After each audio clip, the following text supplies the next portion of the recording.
हिम्मत है तो गवर्नर राज लगाकर दिखाएं। खैबर पख्तूनख्वा में किसी और राज की जरूरत नहीं। वजीर आला खैबर पख्तूनख्वा सुहेल आफरीदी का पेशावर में तकरीब से खिताब। कहा कि हमारे सूबे के साथ इम्तियाजी सलूक किया जा रहा है। विफाक के जिम्मे हमारे 3000 अरब रुपए से ज्यादा पैसे हैं। हमारे सूबे का हक मारा जा रहा है। विफाकी हुकूमत की अरबों की करप्शन का जिक्र IMF की रिपोर्ट में भी हुआ। हमने कारकर्दगी पर तीसरी बार सूबे में हुकूमत बनाई। वजीर आला ने मजीद कहा कि स्पेशल स्कूल्स के मसाइल के लिए तरजीही बुनियादों पर फंड्स देंगे। हम अपने वसाइल से गरीब लोगों के लिए इकदाम कर रहे हैं।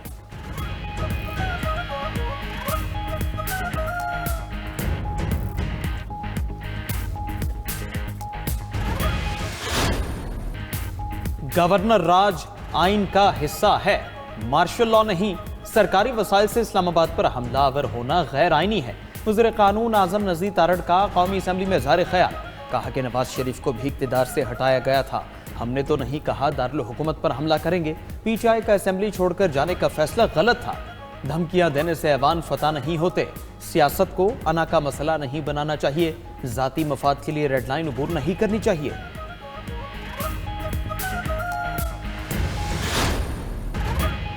खैबर पख्तूनख्वा में गवर्नर राज का आप सिर्फ ख्वाब देख सकते हैं। गवर्नर राज की बातें करके गैर जमहूरी रवैया इख्तियार किया जा रहा है। रहनुमा PTI असद कैसर का कौमी असम्बली में इज़हार ख्याल।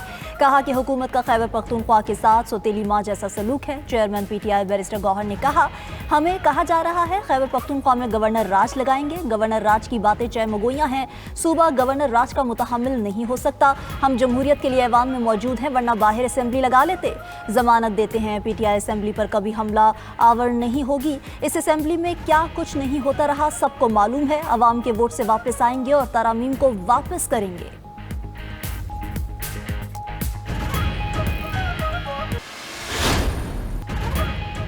पार्लियामेंट पर हमले की बात करना नाकाबिले कबूल है।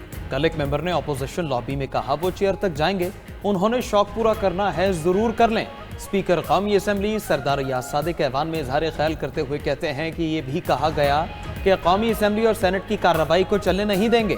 मैं हुकूमत और अपोजिशन को मिलकर बैठने का कहता हूँ। आपके लीडर ने मुझे कहा हिंदुस्तान से बात कर लेंगे, आपसे नहीं करेंगे। ये मेरी जिम्मेदारी है कि पार्लियामेंट को तहफ़्फ़ुज़ दूँ। रियासत के खिलाफ ऐसी बातें करना गैर मुनासिब है। मेरी नज़र में महमूद अचकज़ई अपोजिशन लीडर नहीं।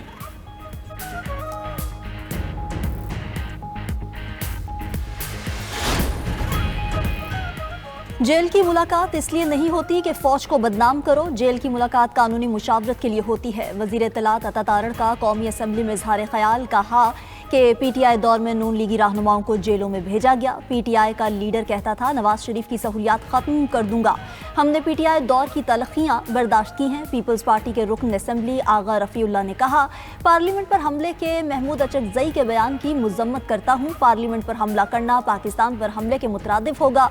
पार्लियामेंट की लॉबी में गुफ्तगू करते हुए वज़ीर मुमलिकत दाखिला तलाल चौधरी ने कहा कि वफाकी हुकूमत गवर्नर राज का इकदाम नहीं उठाना चाहेगी।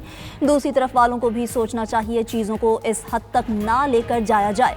बानी PTI से मुलाकात जेल मैनुअल के तहत ही होगी।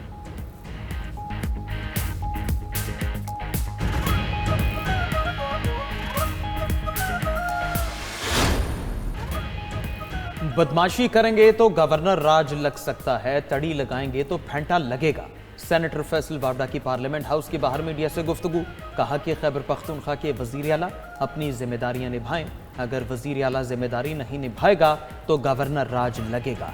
ख्वाहिश है फैसल करीम कुंडी ही गवर्नर खैबर पख्तूनख्वा रहें। अगर किसी और के नाम का कुर्रा निकला तो वो फिर सियासी नहीं होगा। बानी पीठा से मुलाकात करनी है तो सिर्फ सियासी रास्ता है। आप सियासी तौर पर सदर आसिफ जरदारी और वज़ीर आज़म शहबाज शरीफ के पास जाएं।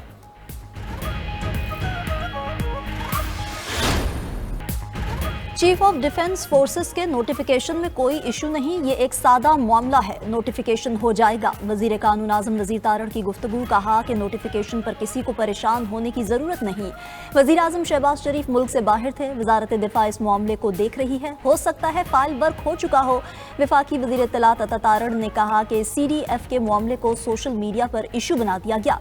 वफाकी वजीर दिफा का इस हवाले से वाज़ेह मैसेज आ चुका है। हर चीज तरीक़ेकार के तहत चल रही है।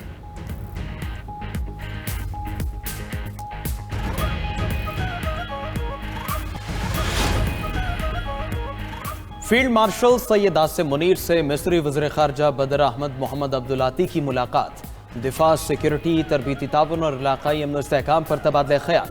बरादर ममालिक के दरमियान दो तरफा ताल्लुकात का जायजा। दिफा और वसी तर स्ट्रेटेजिक शोबों में हम आहंगी को मजबूत बनाने का आज़म। ISPR के मुताबिक बदलती इलाकाई सिक्योरिटी सूरत हाल के पेश नज़र उभरते चैलेंजेस से निमटने के लिए आला सतह के तबादलों की अहमियत पर जोर दिया गया। मिस्र वज़ीर ख़ारजा ने पाकिस्तान के साथ तमाम शोबों में ताउन में इजाफे की दिलचस्पी का इजहार किया।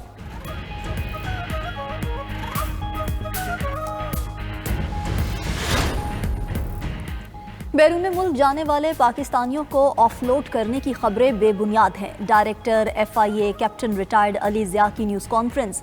कहा कि एयरपोर्ट से यौमिया 60 से 70,000 अफराद की आमदोरफ्त होती है। मतलूबा दस्तावेज ना रखने वाले मुसाफिरों को रोका जाता है। डिपोर्ट होने वाले मुसाफिरों की शरह 0.6% है।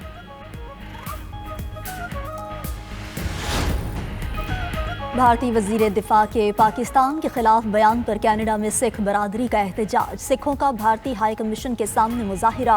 मोदी हुकूमत के खिलाफ और खालिस्तान के हक में नारेबाजी। सिख बरादरी ने कहा कि भारतीय वजीर दिफा पाकिस्तान के बजाय भारत के दाखिली मसाइल पर तवज्जो दे।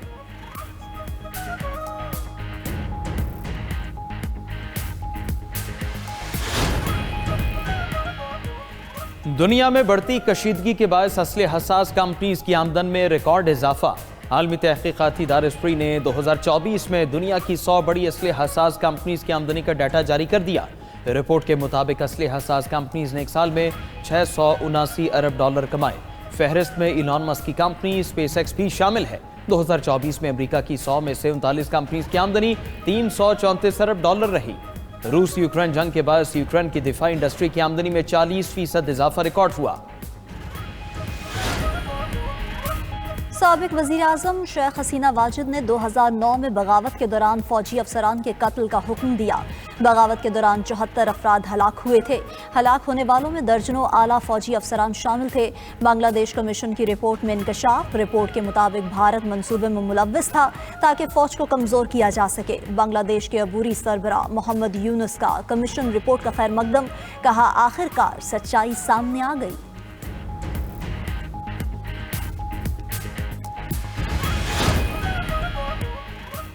ट्रंप ने वेनेजुएलियन सदर निकोलस मादुरो से फौरी मुल्क छोड़ने की वार्निंग दे दी। अमेरिकी मीडिया का दावा। कहा कि सदर ट्रंप ने वेनेजुएलियन सदर को सख्त अल्टीमेटम दिया। कहा कि वेनेजुएलियन सदर फौरन इस्तीफा दें तो उन्हें महफूज इनखला दिया जाएगा। उनकी अहलिया और बेटे को भी महफूज इनखला की इजाज़त होगी।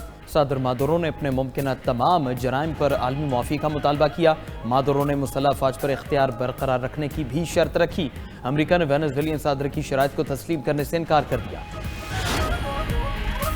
अमरीका वेनेजुएला कशीदगी के दौरान अमरीकी फौजियों की जानिब से जंगी जुराइम के इर्तिकाब का इंकशाफ। वाशिंगटन पोस्ट के मुताबिक 2 सितंबर को वेनेजुएला कश्ती हमले में 2 अफराद जिंदा बच गए थे। वजीर दिफा पीट हेग्सेथ ने दोबारा हमला करके सबको मारने का हुक्म दिया। रिपोर्ट के बाद अमरीकी ऐवान नुमाइंदगान की ट्रंप इंतजामिया पर तनकीद। डेमोक्रेट रहनुमा केन ने वाक़े को जंगी जुर्म करार दे दिया। रिपब्लिकन रुकन माइक टर्नर ने कहा कि वाक़या गैर कानूनी इक़दाम है। रूस का यूक्रेन पर मिसाइल हमला। खबर एजेंसी के मुताबिक रूसी हमले में 3 अफराद हलाक, 8 जख्मी हो गए। यूक्रेनी वज़ीर ख़ारजा का कहना है कि रूस ने दर्जनों क्रूज मिसाइलों और 500 से ज्यादा ड्रोन से आम घरों पर हमला किया।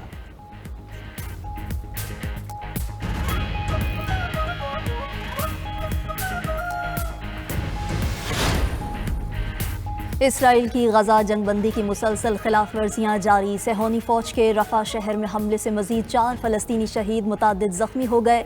इसराइली हमलों से खान यूनस में कई घर तबाह। इसराइल का गुज़िश्ता हफ्ते में 40 से ज़ायद हमास जंगजू शहीद करने का दावा। दूसरी तरफ गजा में इस्लामिक यूनिवर्सिटी में 2 साल बाद तदरीस का अमल बहाल हो गया। इसराइली बमबारी से यूनिवर्सिटी को शदीद नुकसान पहुँचा था।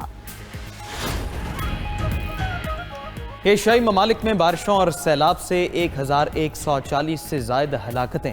इंडोनेशिया, मलेशिया, थाईलैंड और श्रीलंका में हर तरफ तबाही के मनाजिर। लैंडस्लाइडिंग और दीगर हादसात में सैकड़ों अफराद लापता हैं। इंडोनेशिया के जजीरे सुमात्रा में लैंडस्लाइडिंग से हलाकतों की तादाद 604 हो गई। श्रीलंका में 366 अफराद हलाक और 400 से ज़्यादा लापता है। थाईलैंड के जनूबी हिस्से में सैलाब से 176 अफराद हलाक हो चुके हैं।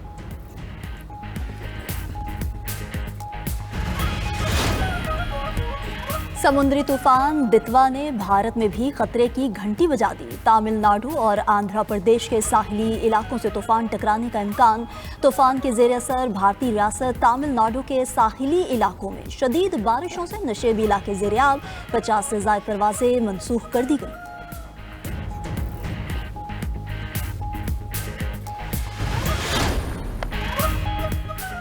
और ब्राज़ील में क्रिसमस की शानदार तकरीबात का आगाज। रियो डी जनेरो में 80 मीटर बुलंद क्रिसमस ट्री की रोनुमाई कराई गई। रंग बिरंगी रोशनियों ने माहौल को चार चांद लगा दिए। आबी रक्स और दीगर तफरीही सरगर्मियों ने समा बांध दिया।